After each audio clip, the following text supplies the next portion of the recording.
From KVUE News in Austin, you're watching Texas This Week with Ashley Goodo. Good Sunday morning. Austin Mayor Kirk Watson had an extremely eventful first 100 days in office. An ice storm, mass power outage, firing of the city manager, the police contract. I could go on.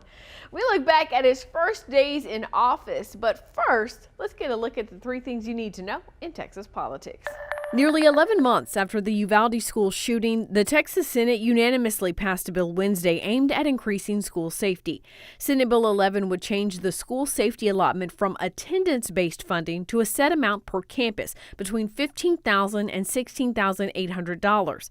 It creates the Office of School Safety, requires school safety reviews, including a yearly intruder detection audit, and requires all school police have active shooter training. The bill now heads to the House. The tension between Lieutenant Governor Dan Patrick and State Senator Roland Gutierrez reached a boiling point Thursday. Is that how you lost the blue card that I gave you last night to your office? Just got Senator. That's the truth. Your attitude, your comments are out of line. Yes, they are. You stick on the bill. You don't talk about a chair and their work in a committee. You are no longer recognized. You put your mic up. The two have been at odds all session, mostly because the Democratic senator who represents Uvalde can't get any movement on his bills aimed at addressing the shooting. A lot of interesting things happen in committee hearings, but this may be a first. On Wednesday, State Representative Jeff Leach was served. Mr. Littlejohn, I've got you here testifying on behalf of yourself on the bill, on House Bill 4142. Is that correct? I'm actually here as Casey Littlejohn with National Process Service. Jeff Leach, I have a citation here for you out of Parker County. Representative Leach is facing a defamation lawsuit in response to comments he made on social media about State Representative Brian Slayton and supporters of Texit. That's the cost for Texas to leave the union. Back in March, Slayton tweeted about filing a bill to let voters decide if the state should investigate the possibility of Texas independence. Leach shared it, writing, quote, "This ridiculous bill is the very definition of hypocritical and seditious treason, and it is already dead," end quote. In a statement, Representative Leach said, quote, "Needless to say, the claims are entirely without merit, and I intend on fighting back and doing so vigorously," end quote. Austin Mayor Kirk Watson took the oath of office on January 6th. On the campaign trail, he told voters he would act with a sense of urgency to get things done quickly. And in his first 100 days, life came at him fast. A mass power outage, firing the city manager, resignations within 2 major departments, and APD. He sat down to talk about it all. One word to describe those first 100 days. Hurried.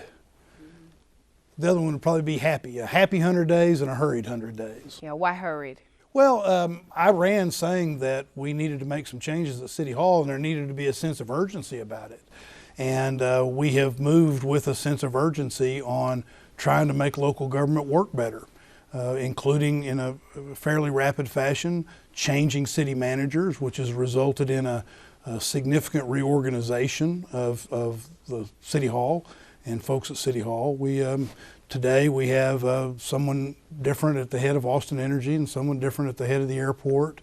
And other positions as well.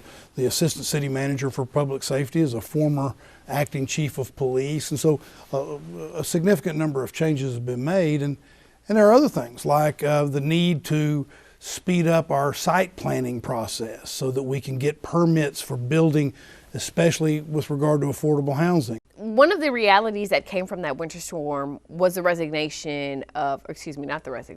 firing of city manager Spencer Cronk.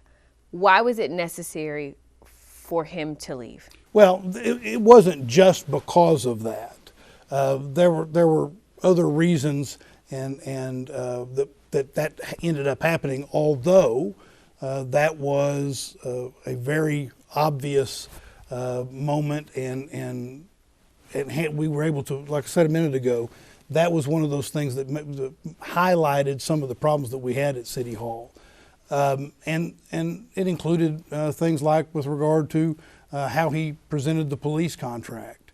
But the other thing that is important about this, and one of the reasons that we've moved with the urgency of getting a new city manager with real experience as a city manager, and you see the reorganization going on, is, as I said before, and I believe it even more now, we inherited a city hall that wasn't organized for success. And that falls to the manager. Many folks don't know that in Austin, we have a council manager form of government where the city manager is the one that is actually responsible for the overall workforce and for the management of things like Austin Energy. There's a general manager, but they report to the manager, the city manager. So you have things like that. And in our view, the place wasn't organized to succeed the way Austinites deserve. There will be two propositions on that ballot in May regarding police. You have the initial one calling for more police oversight and really dictating how that's done. And then you have the second petition that also calls for police oversight, but not as restrictive. In fact, they're literally very similar, just missing a few lines. Have you said, are you willing to say which or if at all those propositions you? Right now, the way I want to approach that is as I said a minute ago, let the people make their decision on this. You're the people too. Yeah, no question. I do get to vote, but I want to make sure that we let people have the opportunity to vote on that. One of the problems with the petition process, of course, is you end up with something like this, where if both could pass, and if both pass, it creates a real issue. But for right now, I'm gonna defer to the voters.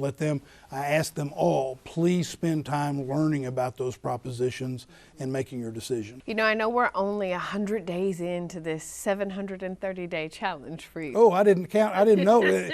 Oh. My math. Yeah.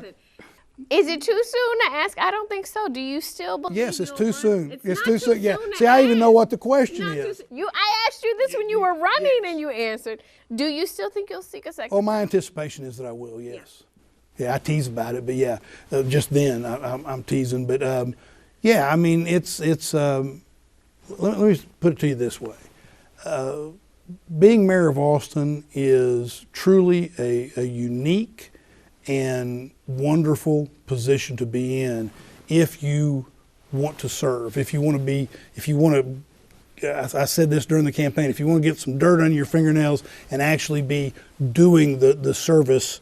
And while it's been this first 100 days have been, as I said, hurried, but I also said they've been happy. Hurried but happy. How do you hope to describe the days going forward? Eventful and successful. I think I'm really looking forward to the next 100 days and beyond. We've been working, for example, on a really significant workforce development. We've announced aspects of that workforce development. In fact, I came here from an event dealing with that will only be expanded in the next 100 days. Child care is something that I want to see us address with a real passion, make Austin the best city in America to raise a kid. I look forward to that, the eventfulness of something like that.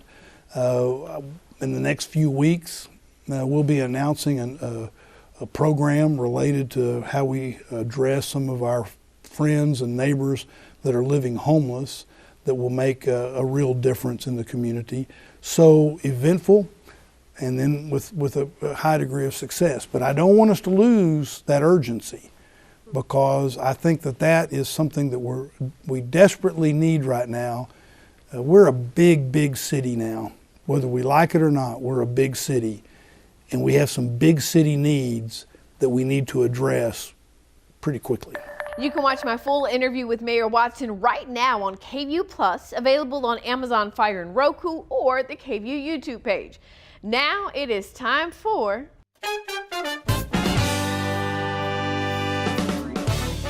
my bill of the week, but please don't let the upbeat music fool you. this one is serious. We live in a state where the majority of people don't vote. Last November, roughly 17.7 million Texans were registered to vote, and not even half of them bothered to cast a ballot in an election where we decided who would be the governor of this great state. Only 46% of the people registered to vote voted. So I'll say it again. The majority of people don't vote. But let's talk about the ones that do. 88 of the state's 254 counties allow people to vote anywhere within the counties that they live. So if you work across town, say in downtown Austin, but you live in Pflugerville because, affordability crisis, you can go vote near your job, perhaps on your lunch break or when you have time and traffic is not crazy, because Travis County affords you that option. It's the same for people in Williamson and Hayes County, along with some of the biggest counties in Texas, Harris, Dallas, Tarrant. And 70% of the people who cast ballots in the November 22 election took advantage of that. Think about that. 70% voted at what is called a countywide polling place, myself included. And yet, on Thursday, the Senate passed SB 990 by Senator Bob Hall to ban countywide polling places on Election Day. He actually brought the bill up earlier in the week, and in its original form, it would have ended all countywide voting on all days. His Republican colleagues, though, they narrowed the language to Election Day and passed that bill on a party line vote. Hall, just in case you were wondering, represents rural Texas, but even in his rural Texas district, 4 out of the 5 counties he represents use countywide polling. Now, he says this is about security. Our last 2 Republican secretaries of state have said our elections are safe and secure. I realize there are people out there who will say, well, it's just one day. You can still go anywhere during early voting. Today is just one day. What is it next session? But hey, let's not put the cart before the horse here, right? There's still the House and just 36 days left in the session. Plenty of time for bad bills to die. Thanks for watching Texas This Week.